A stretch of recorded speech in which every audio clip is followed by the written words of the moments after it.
Hello, welcome back to the new video. Today we are going to see one of the games played by Magnus Carlsen and the Grandmaster Nico Theodoros.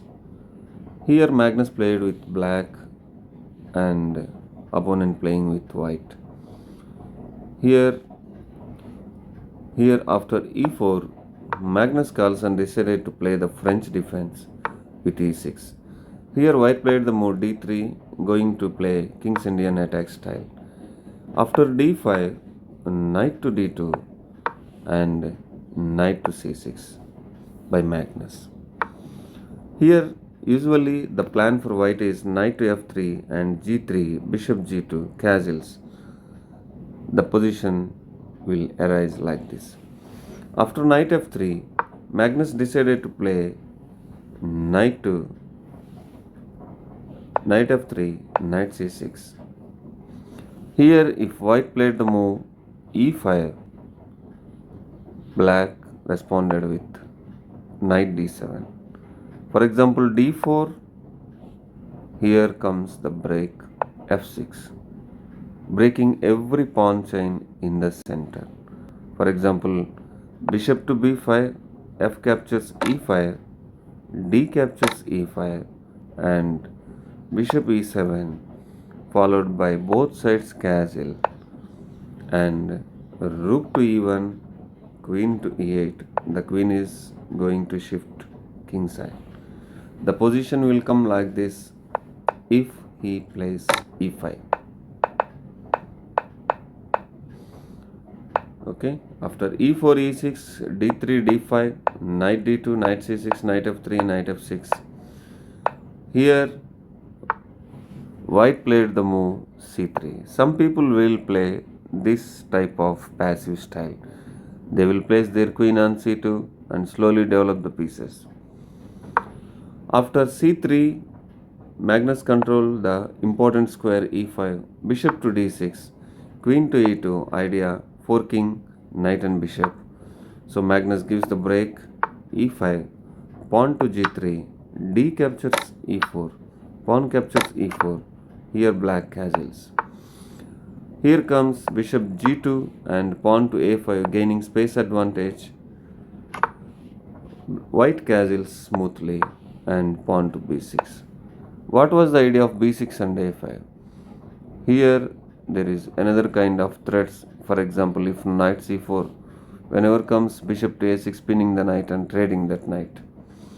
After b6, rook to d1, bishop to a6, queen to e1, queen to e7, escaping from the pin, bishop to f1, exchanging this important light square bishop, controlling each and every diagonal squares of important.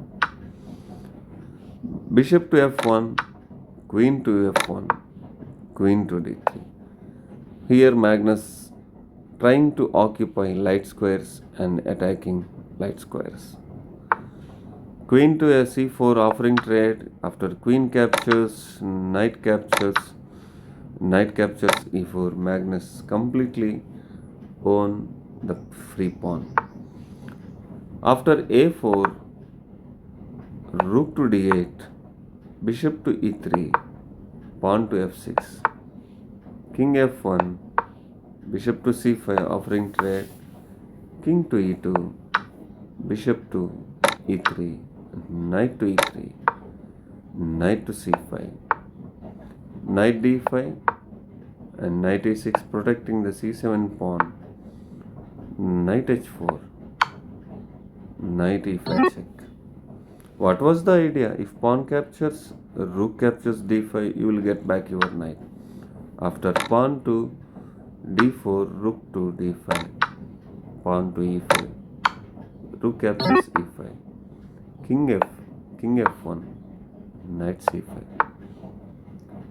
Here comes knight f3, rook to d5, rook to d4, rook captures, knight captures, and rook to d8. Here knight b5, attacking the pawn, and rook to d7, king e2. Magnus is some end game mission like his play always be there. In so many tournaments we seen that after knight c3,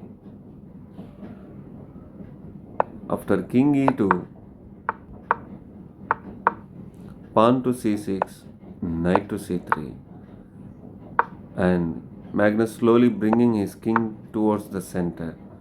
After h4, h5, closing, king e3, rook check, king e2, rook to d4, attacking the pawn twice. After rook d1, rook captures, king captures, going into the endgame completely with one pawn extra, knight versus 6, knight versus 5. Here comes the blow, knight d3, attacking two pawns at once, unable to protect two pawns same time. After knight d5, knight captures b2, king c2, knight captures a4. Here, opponent completely resigns as there is no hope for white in this position. Magnus is completely 3 pawns up. Best endgame player ever. Thank you.